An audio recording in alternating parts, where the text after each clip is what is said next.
안녕하십니까. 쏘가리에 미친 소덕후입니다. 시작하기 전에 구독과 좋아요를 누르세요. 앞으로도 계속 좋을 거니까. 이번 영상은 5월 12, 13일, 15일에 단양 포인트 상황 및 조과와 쏘가리 낚시에서 미리 예상할 수 있는 변수들과 예상 피딩 타임에 대해서 알려드리겠습니다. 예상 피딩 타임이 5월 11일 오후 11시 38분부터 5월 12일 오전 4시 29분까지, 오전 9시 22분부터 오후 4시 57분까지였고, 5월 12일 오전 1시 26분에 쏘가리가 한 마리 나옵니다.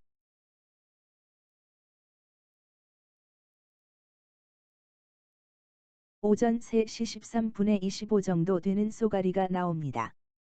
그렇게 새벽 낚시를 하고 쉬었다가 오전 11시부터 낚시를 합니다. 바람이 많이 불어서 그런지 입질 파악도 힘들고 낚시가 쉽지 않습니다. 오후 3시 14분에 한 마리가 나옵니다.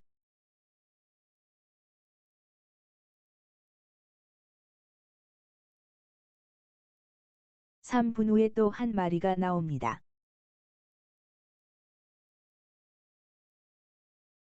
5월 13일은 아평여울에서 12시 30분까지 해보았으나 걷지만 확인하였습니다.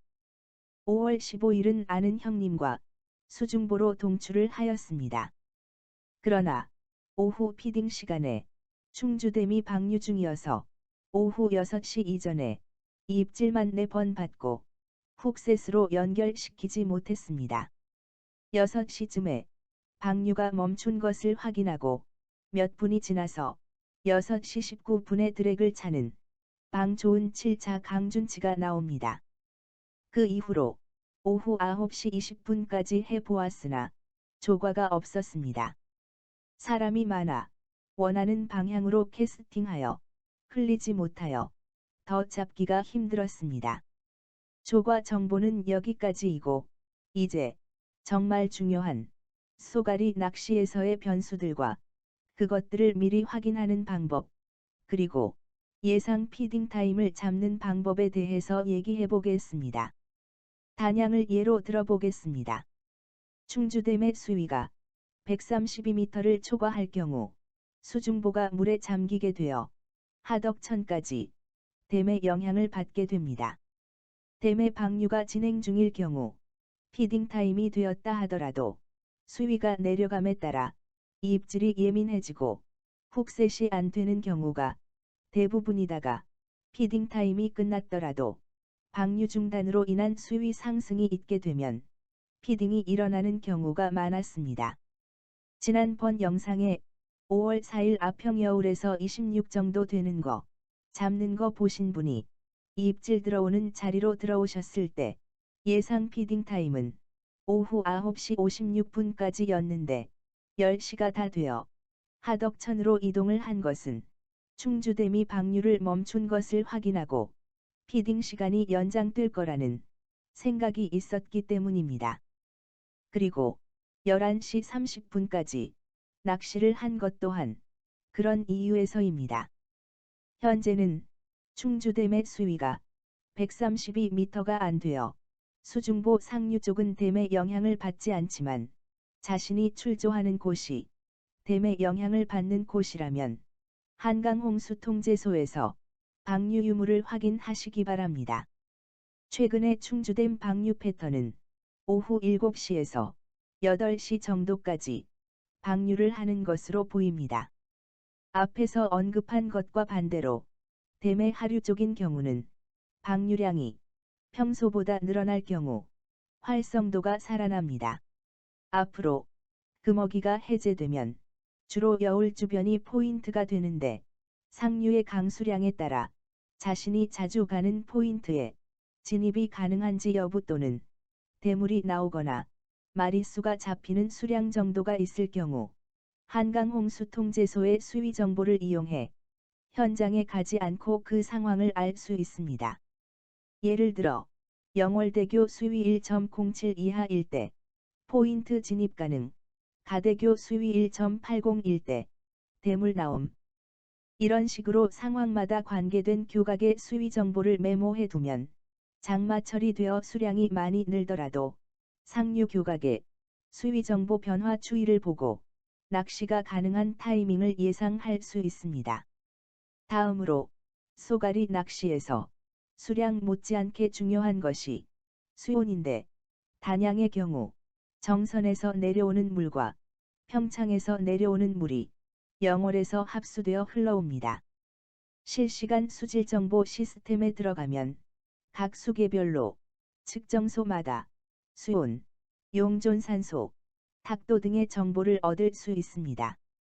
이런 정보들 또한 자신이 출조했을 때의 날짜, 조과, 수온, 용존산소, 탁도 등을 메모한다면 활용도가 높을 것으로 보입니다.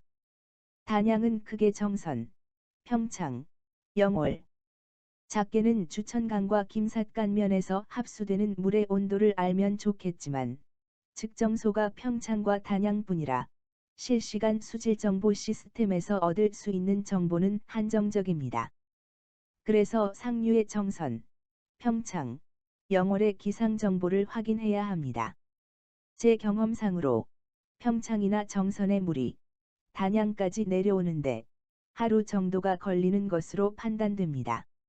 참고로 단양 측정소는 영춘면에 있습니다. 만약 3탄으로 출조를 계획 중이라면 원주시 신림면과 제천시의 날씨를 확인하셔야 합니다.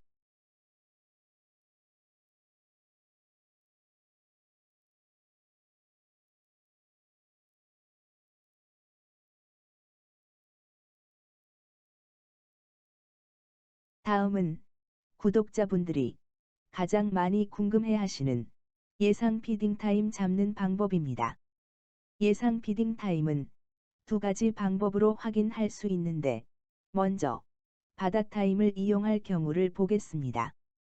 바다타임 상단에 일출몰, 월출몰을 클릭하면 날짜별로 일출몰, 월출몰 시각이 표시되는데 아래로 내려가면 지도가 나옵니다. 상단의 위도 경도란에 자신이 출조할 포인트의 위도, 경도를 입력하고 계산하기를 눌러야 그 지점에 대한 데이터가 나타나게 됩니다.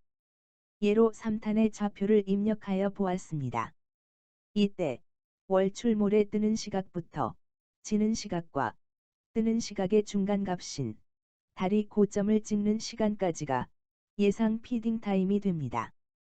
바다 타임으로 예상 피딩 타임을 확인할 경우 포인트의 정확한 월출몰 시각을 확인할 수 있으나 고점을 찍는 시각을 계산을 하여야 하는 번거로움이 있습니다.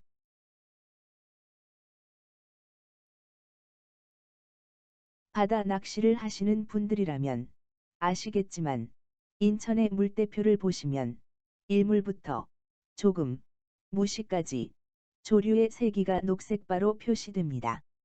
이렇게 조류의 세기와 조수 간만의 차가 다른 것은 달만 해수에 영향을 주는 것이 아니라 태양도 영향을 주기 때문입니다. 태양과 달이 일치해서 움직이는 금음과 서로 반대인 보름일 때 조류의 세기가 가장 세고 조수 간만의 차도 커야 하지만 바다라는 거대한 물이 움직이는 거라 하루 후에 조류의 세기가 더 큽니다. 아무튼 이렇게 태양과 달이 일치하거나 서로 반대인 금음과 보름에 가까울수록 피딩 타임이 명확하고 대물이 나오거나 마리수를 할 확률이 높습니다. 다음은 타임앤데이트로 피딩 타임을 확인하는 방법입니다. 주요 도시들이 나타납니다. 포인트와 가장 가까운 도시를 선택하시고 그 데이터를 활용하시면 됩니다. 이때 위도가 아닌 경도상 가장 가까운 도시를 선택하셔야 오차가 크지 않습니다. 제가 지금까지 하덕천의 예상 피딩 타임을 잡을 때 이용했던 도시는 평창입니다.